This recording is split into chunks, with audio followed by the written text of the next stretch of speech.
Ladies and gentlemen, my name is Pete Wall, and you are watching Pillar to Post. What is going on? Now, what's going on with me? Been fucking sick as a dog lately. Suffering from terrible insomnia at night. So, this evening I've been feeling a little bit better, so I've been scouring the internet for news and rumors about WWE and any other wrestling company out there. This is what I like to do. It's something I'm passionate about. I've always been passionate about wrestling.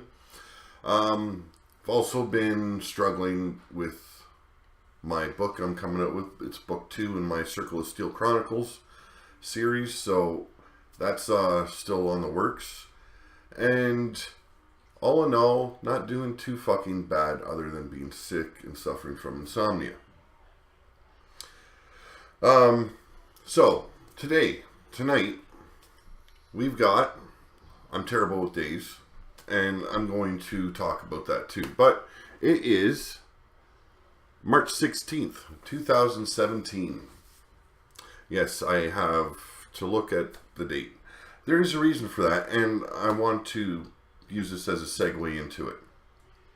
One of the viewers decided, instead of commenting on one of my videos, he sent me a personal email.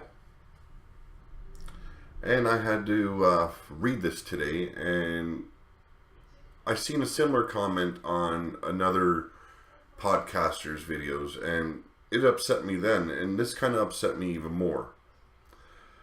They're kind of joking and poking fun at the way I talk. I do a lot of pausing. For one, I don't script anything. I do everything off the hip. Number 2, I suffered a terrible accident when I was 19 years old. It was October 28th, 1998. And I was hit by a drunk driver while walking home. They estimated that he hit me going 120 kilometers an hour, and I was thrown about 75 feet. So for years I struggled to get back what I lost. I had a lot of head trauma, brain injury. So 6 years in a brain injury clinic, a little over a year in a wheelchair, being told I would never walk again, and if I could walk, I wouldn't be walking very long. Well, I beat all the doctors' estimates. They told me by the time I was 35, I'd be in a wheelchair for good. I am almost 40. I still use a cane, but I fucking walk. I had to learn how to read. I had to learn how to write all over again. I had to learn how to walk again. And for somebody to send me a personal email because you're too fucking gutless to post it in my fucking comment section on my videos makes you a fucking coward. Now, 2016 was a good year. I finally got off the drugs my doctor was pushing on me. He had me on morphine. He had me on antidepressants. He had me on antipsychotics. He had me on a shitload of stuff I shouldn't have been on. And I got off of it. And I published my first novel. Something I've dreamed about doing for years. And then I have a prick, a cowardly prick to boot, send me a private message in my email, shitting on me because of the way I talk. Buddy, for one, I'm going to tell you this. I hope to God you never experienced what I did. But if you do, I hope you learn from what happened to you.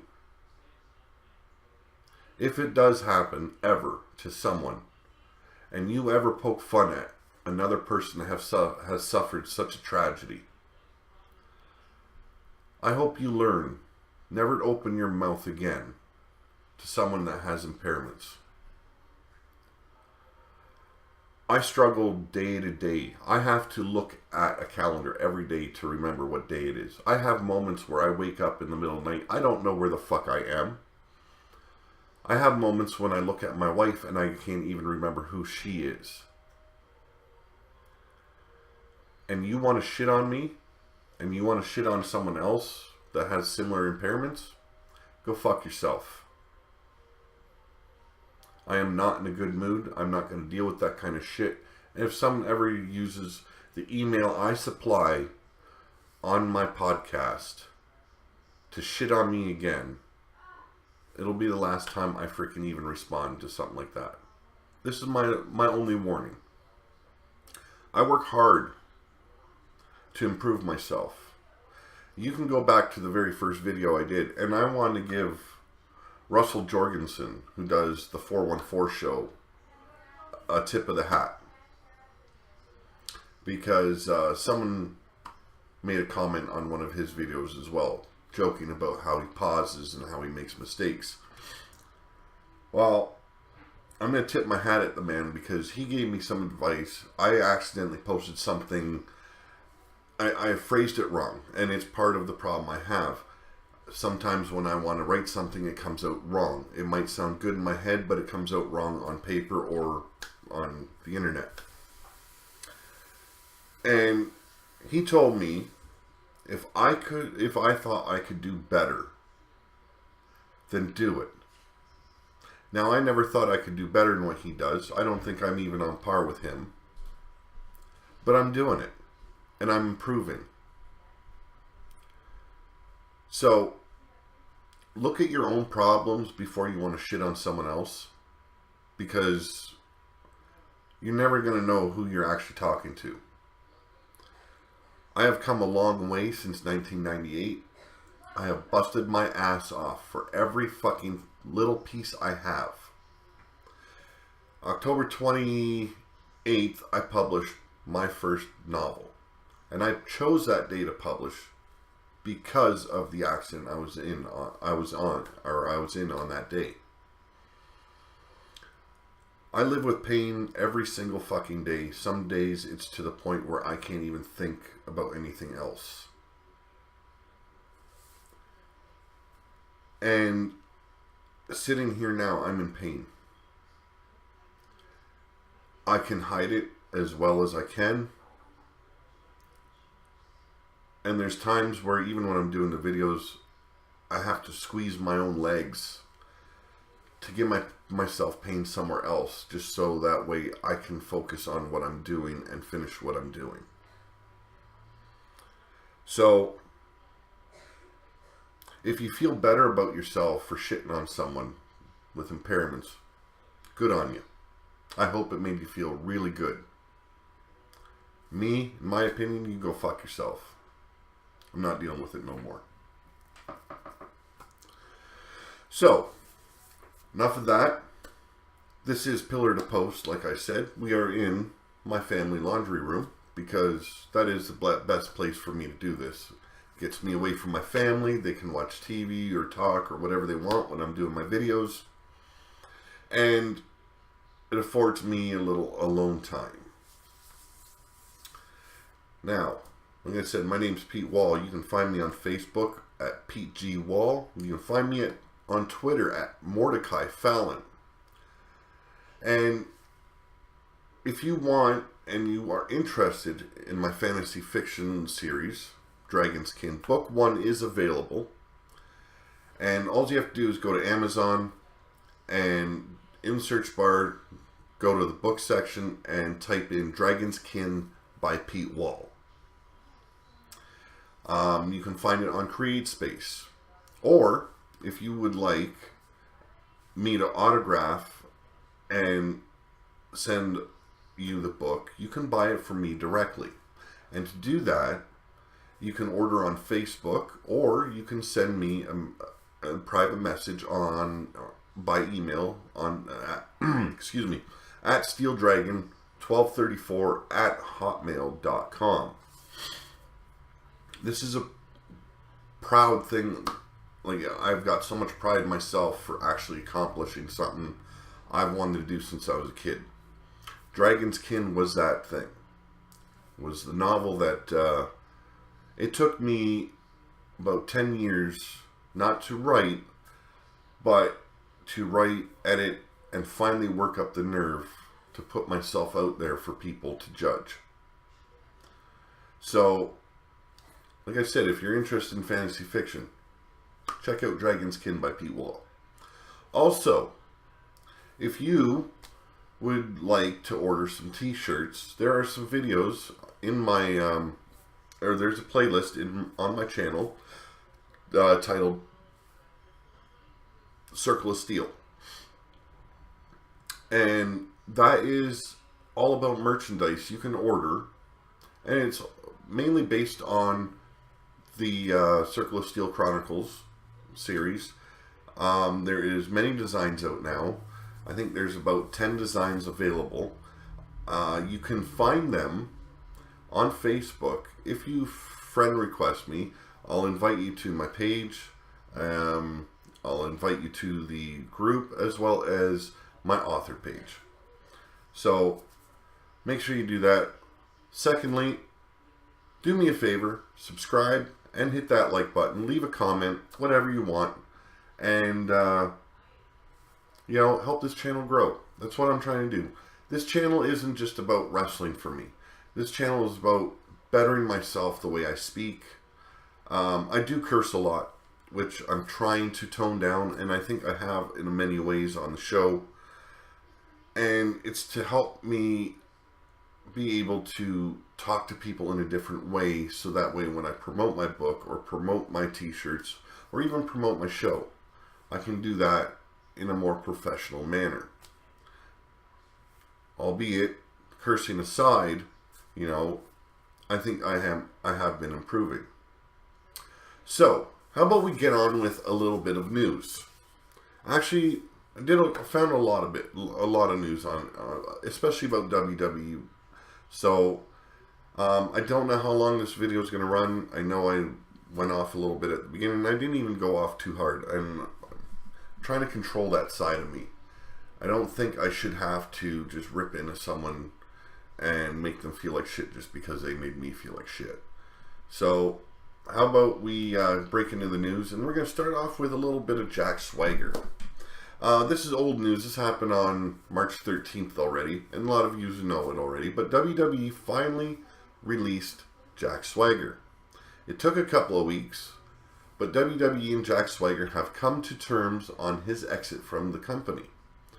The former world champion made his request to be let out of his contract public let out of his contract public a couple of weeks back on Chael Sonnen's podcast. But when Swagger was announced for a booking with WAW, that's Paige's family's promotion in the United Kingdom, WWE made it clear they weren't honoring that request just yet. So, on March 13th, they announced the following. WWE has come to terms on the release of Jack Swagger as of today, March 13th, 2017. WWE wishes Swagger the best in all his future endeavors. It's the usual short future endeavors statement we've come to expect. Why the holdup? We'll likely never know. But with Ricky Knight crying conspiracy about WWE, holding up Swagger's release until after his booking with the WAW was passed will have more fans wondering about heat between the two parties. And in the two parties, I mean Paige's family and the McMahons. What do I think about it? You look at what Cody Rhodes did for himself after leaving WWE. They stuck him with the Stardust gimmick. It was total shit. Me as a fan, I did not like seeing it. I'm a big fan of the Rhodes family. And to see the Goldust gimmick get so weird and nasty, and now you don't even really see the guy. And Dustin is actually in better shape now than he was in most of his career. And then you watch what happened with Cody Rhodes. Cody Rhodes, they had so many avenues they could have traversed with him to get him a better deal, better showcase on him. And instead, they just kind of gave up and stuck him with the Stardust gimmick. You look at Jack Swagger, the history he has in amateur wrestling, the abilities he has inside the wrestling ring. The guy could have been brought to us in a lot better way. There could have been a lot better direction for him. Even as a mid-carder, I've never seen him as a world champion. He had the ability to be that, but he didn't have the charisma or the character for it. So he, in my eyes, would have made a perfect Intercontinental Champion or U.S. Champion. And he could have had a very good spot there. Maybe he can recreate himself in the independent circuit. Maybe. And maybe we see him again. Never say never when it comes to WWE. We know better than that. So how about we go into the Sami Zayn. He believes if he was shipped over to SmackDown now, he'd feel a little incomplete. And this is the article I found about this. It's WrestleMania season, and that means WWE is getting close to having to shake things up. Now that there's been a brand extension and we're inching closer to a full year removed from the different draft, or from the first draft, it's time to start thinking of wrestlers switching sides. That means the media is asking wrestlers how they would feel about as much. The latest is Sami Zayn, who told the Mirror he would dig working at SmackDown Live, but an exit from Monday Night Raw at this point in time wouldn't exactly feel right. In some ways, going to SmackDown Live would be really cool, he says. He feels like there are a lot of good opponents for him, and he thinks there is a lot of opportunity there. He can really see himself being in a pretty good spot up there, even wrestling for the WWE Championship. But he feels like if he left tomorrow, assuming that the draft is tomorrow, he'd feel a little incomplete. He'd feel like there was more that he could have accomplished on Raw.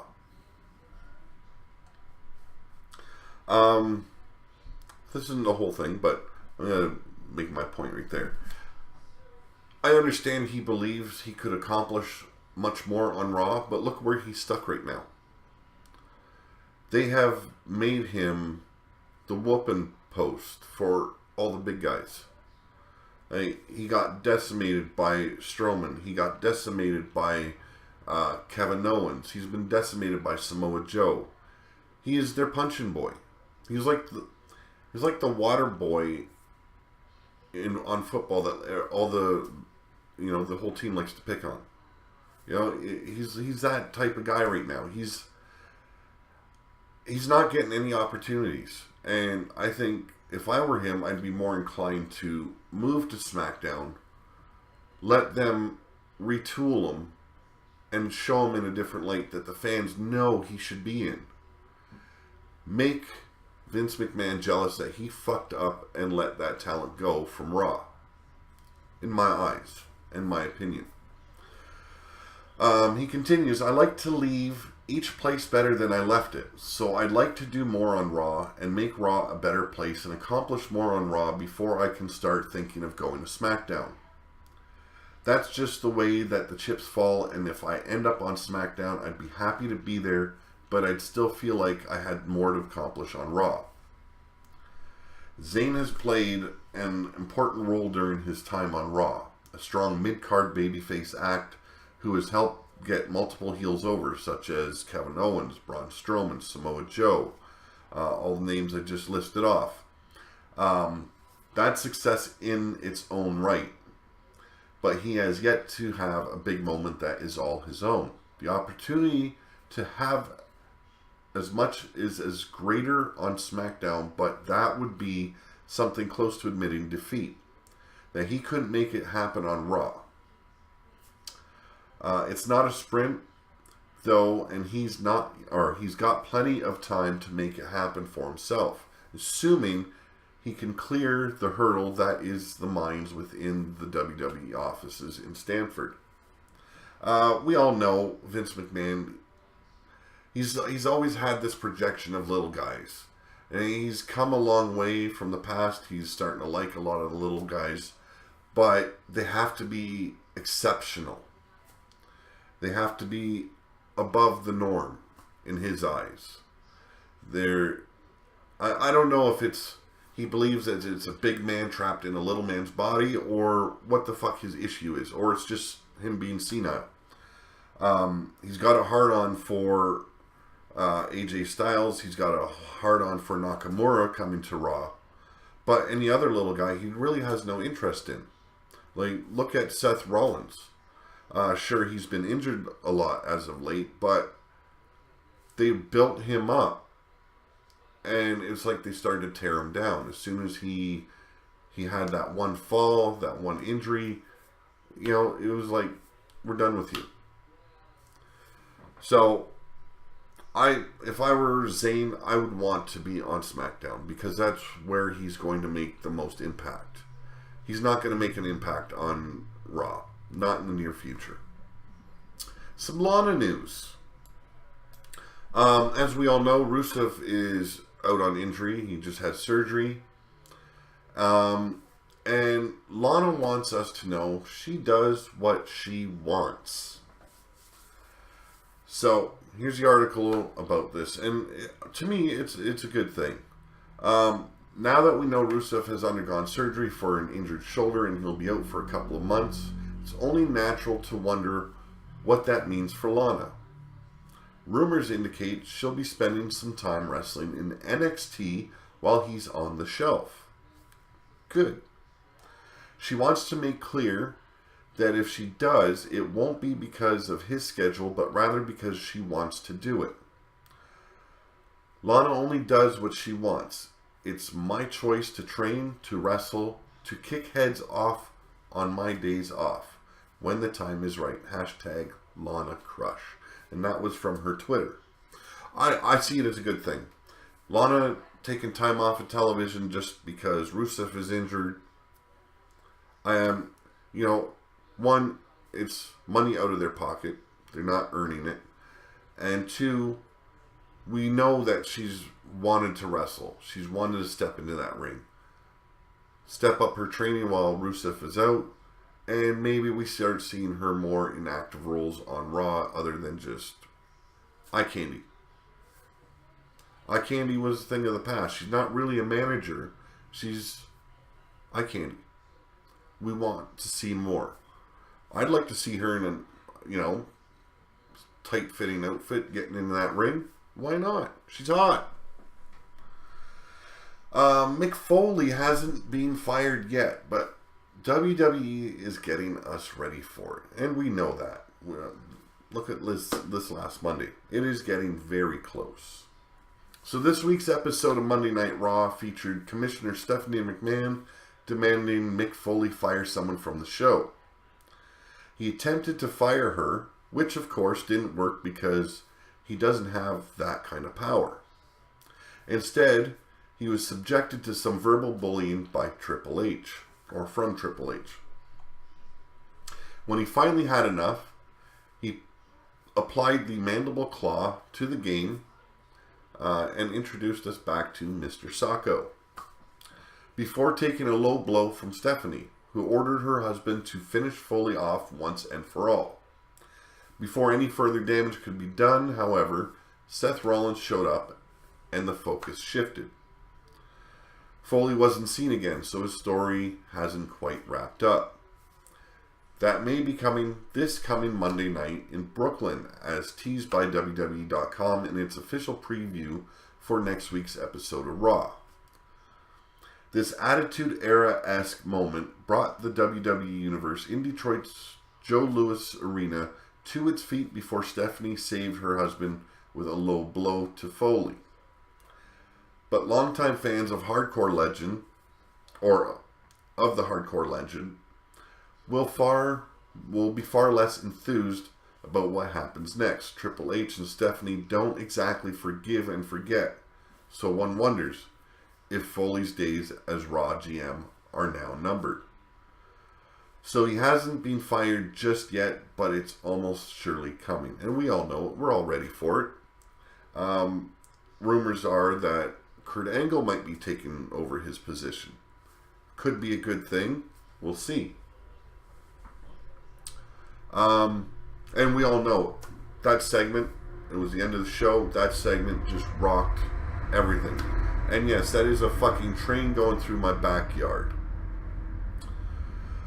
Luke Harper on not missing being in the Wyatt family and how it was hard to deal with. Now, I thought this article was a little bit intriguing, so how about we get into that?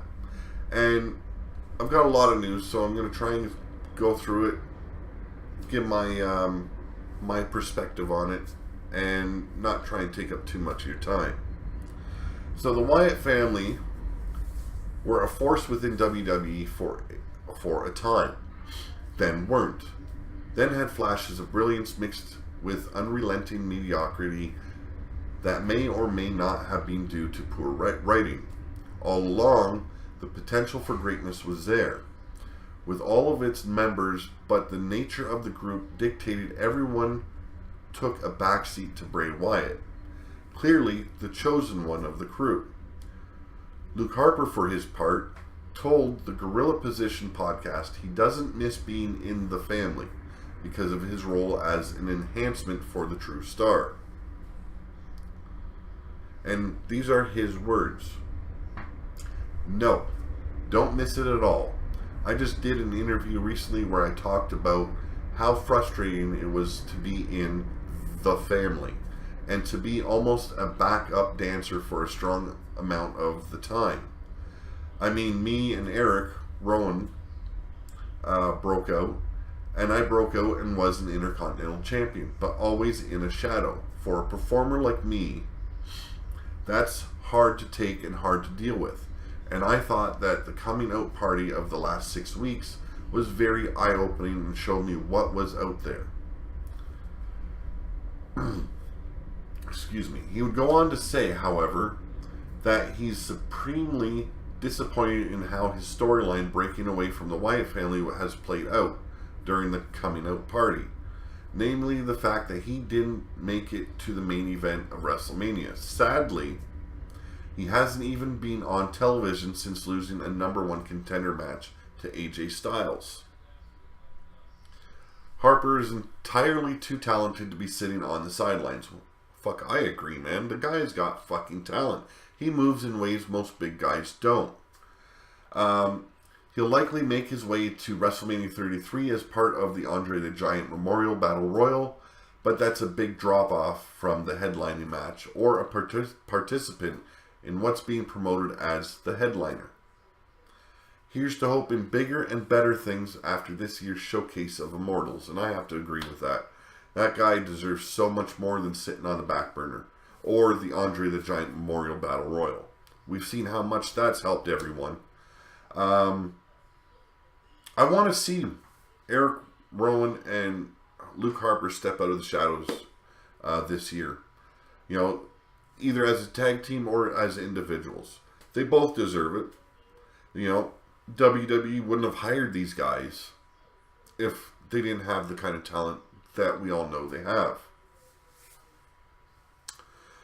We've got news of Shinsuke Nakamura reportedly being called up to the WWE main roster. Excuse me, mouth is dry. And I'm out of coffee.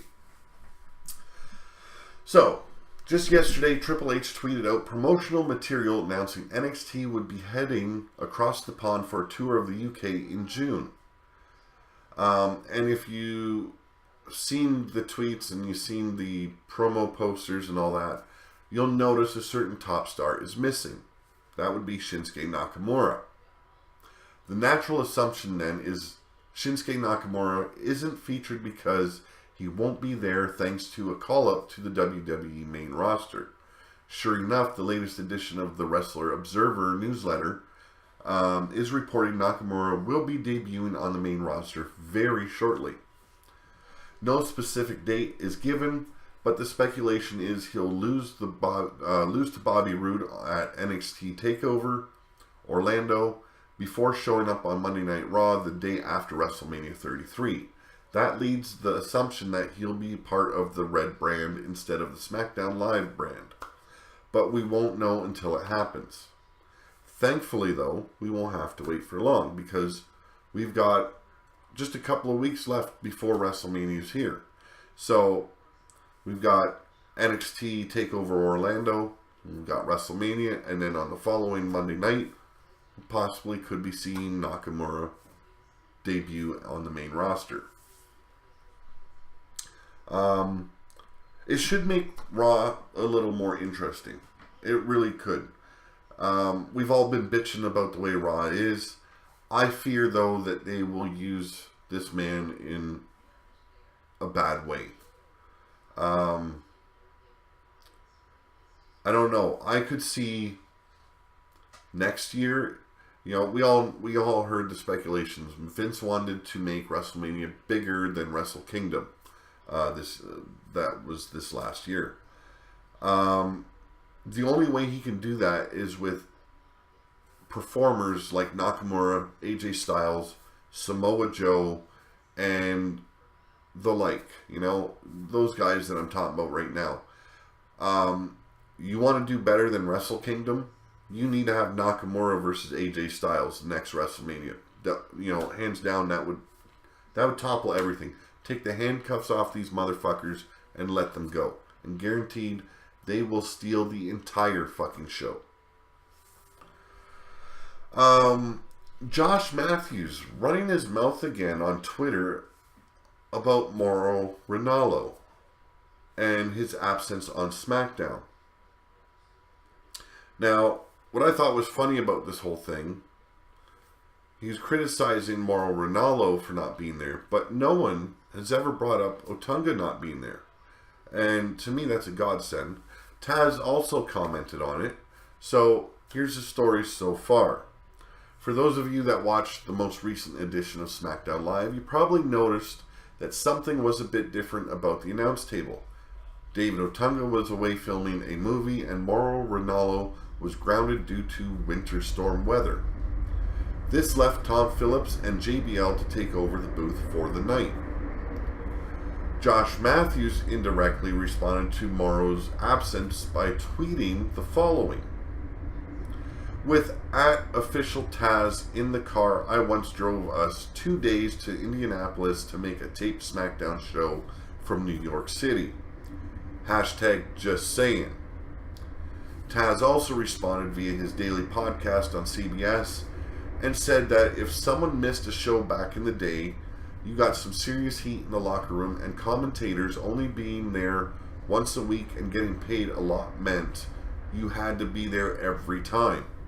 Taz also noted that the company should have prepared more for the incoming weather and come up with another plan to make sure Ranallo was in town on time.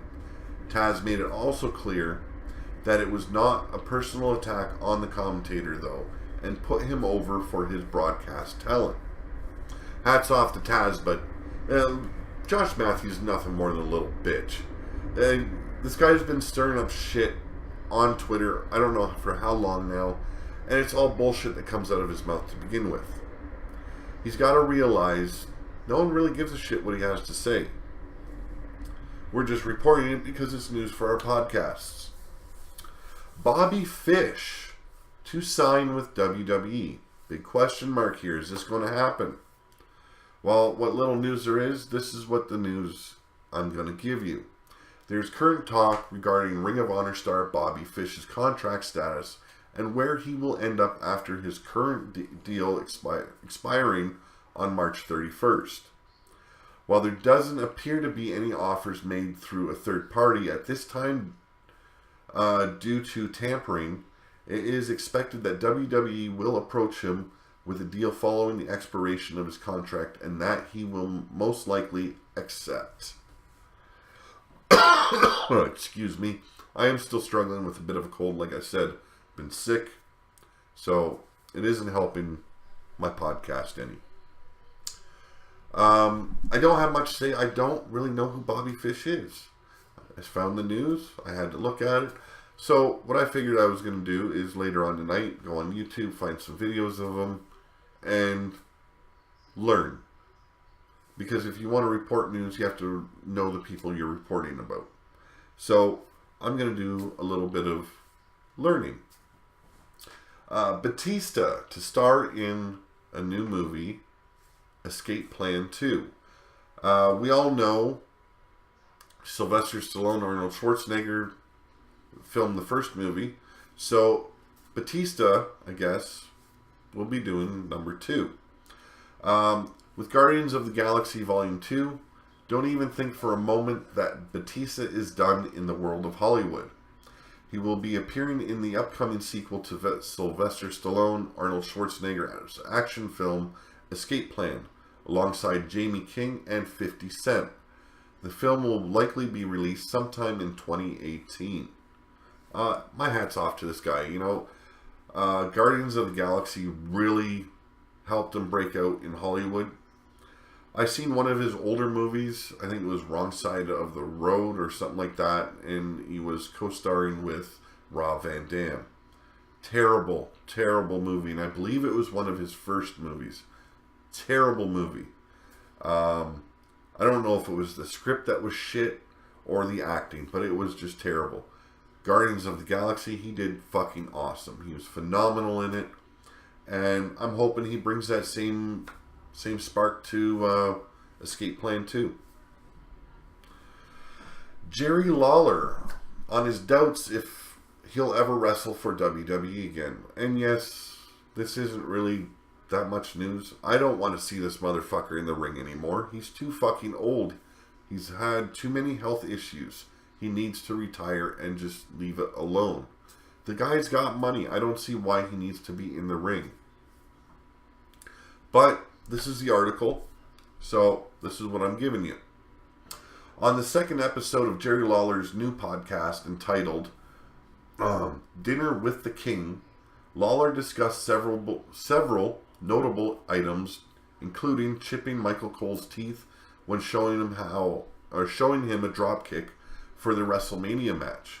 He also discussed how it would have been great to have a match with Dolph Ziggler at WrestleMania, given their past, and the angle they shot together some time ago on SmackDown Live.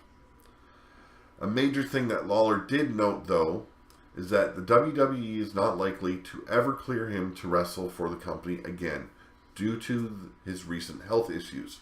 Well, come on, man. You're old, you've had strokes, you've had heart attacks, you need to retire and just relax. I don't even know if I want to see him as a commentator anymore. Because he hasn't really grown as a commentator. He kind of stays with that whole old shtick that he did when he started with the commentating. Retire. You've done your job. You've entertained the fans. And yes, I mean, he entertained the fans. He has always been an entertaining wrestler. Retire, man. Just retire. John Cena to induct Kurt Angle into the WWE Hall of Fame. And this is going to be the final newsworthy article I have for you tonight. So, it is official. On March 31st, John Cena will be the man to induct Kurt Angle in the 2017 WWE Hall of Fame. Kurt tweeted that he was beyond honored for Cena to be the one to do this. This is fairly significant as John Cena wrestled his very first match on WWE television against Kurt Angle, and also had a feud with him in 2005 that would really serve to elevate John's career to the point where it has remained for over 10 years now. As you may remember, this was also one of Kurt's top picks to induct him if he had the choice alongside Brock Lesnar, Steve Austin, or The Undertaker.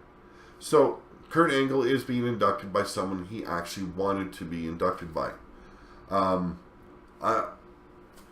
think it's a good choice. I know he didn't have he didn't get to pick, but they did ask him who he would like. He got one of the men on the list. So, congratulations to Kurt Angle. And the way John Cena talks, you know he's going to be able to induct Kurt Angle in the right way. Now, I've got a bunch of pop-ups on my window, so I am looking to the side here before I can stop the recording. I just want to let you guys in on a little something. I do all my shows one take. There's no editing. There's no music yet. I haven't even figured out how to do that yet. So this weekend I'm going to be busting my ass off watching how to work OBS and all that. And maybe I can bring in an intro and, make the show a little bit more professional. But I want to thank you for joining me. Remember to hit that subscribe button and hit the like button. Leave a comment if you want. I would enjoy to read some of your comments, even if it's opinions on the show. Give me some advice, critiques. I don't care. Just don't be an asshole. Don't use my personal email to be a dick, because I'll be a dick back. This is who I am. So, it was good talking to you all tonight, and I will see you very, very soon. Good night.